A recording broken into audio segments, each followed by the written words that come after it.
Alright, so we got another video on engine mounts. Ended up putting a lot more time into this than I thought I would have to, but I figure it's a pretty critical area. So both the mounts are made up. The front one I got welded up.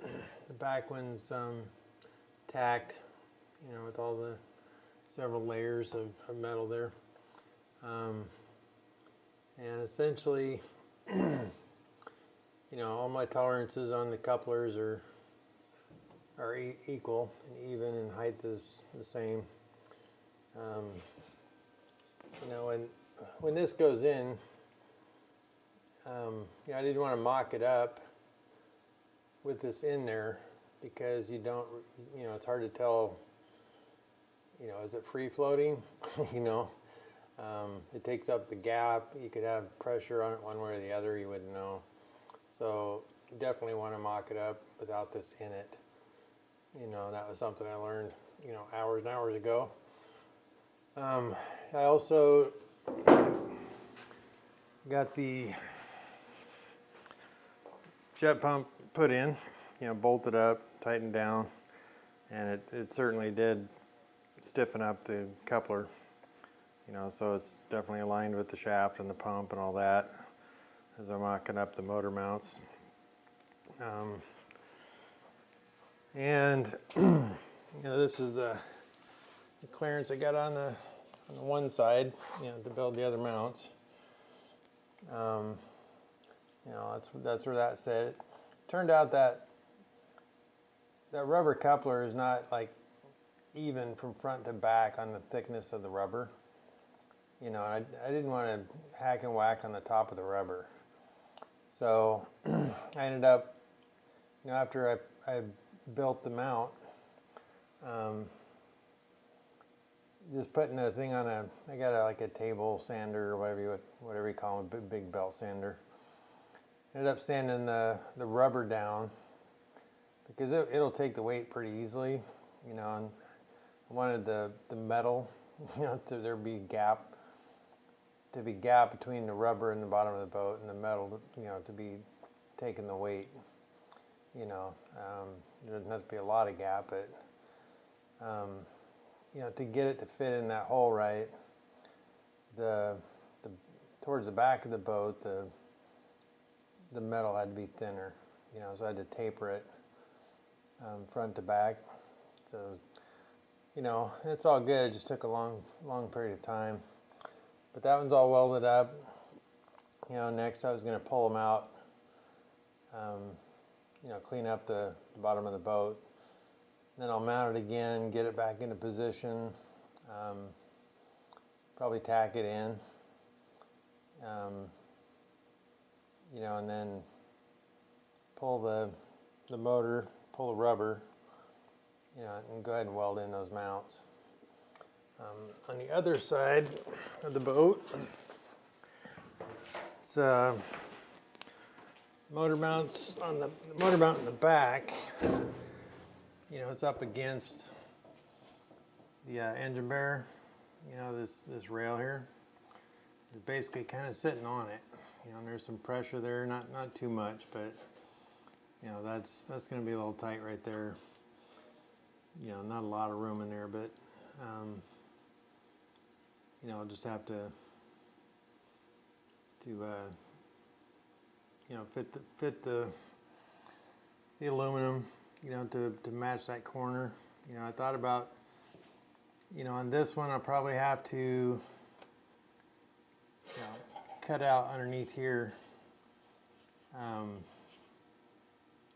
because I got to get a bolt under there, a bolt and a nut, and I really didn't want to tap and thread the mount itself, at the angle that's in. It's basically going to come down close to halfway down this rail. The bolt's going to come out there. So I don't know, that's a little odd. This one over here, sitting right there. I mean, at least it's out front, but the front's a little bit higher. These mounts aren't even at the same angles, they build them differently, you know. So it's not like you couldn't put just a straight piece of metal there and have them line up. You know, one's lower than the other. The back one's lower than the front. So, you know, each one's individually, you know, sitting in its own position relative to everything else. But with the motor level, you know, left to right and all that, it's slightly tilted back, but that's the way it's supposed to be. You know, the coupler's lined up perfectly. You know, the weight of the motor is, you know, it's sitting on those mounts. As the mounts are taking all the weight right now, which is you know, the way it should be. And I was thinking about the stabilizers, you know, the other motor mounts. And I'm not sure if, you know, I want a little bit of down pressure or, you know, up pressure on those. You know, it seems to me like, you know, since the bottom mounts are basically holding that thing center, holding the height, you know, it's hard rubber. That these stabilizers, you know, would probably just be neutral, you know, mounted into a mount right where they're at. You know, if anything, maybe a little bit of down pressure, like you'd have to suck them up just a hair.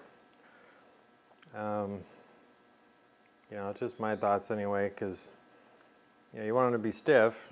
I don't know if you want them pulling on each other a little bit or just totally neutral, you know. But this is the exhaust. I just kind of set it in there, you know, to see how far back it'd have to be cut. You know, and of course, once it moves over, it'll be even further into it. So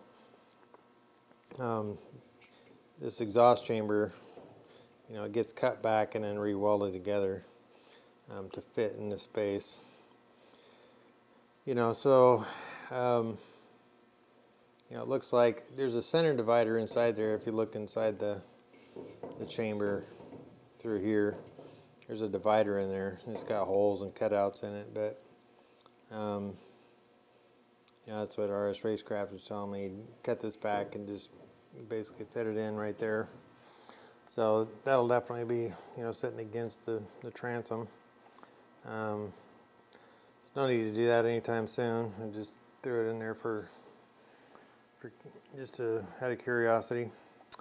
But you know, this is a water coolant hose, goes to the motor, and then on the adapter, there'll be a hole cut here in the transom, and then the adapter has a hole that you gotta,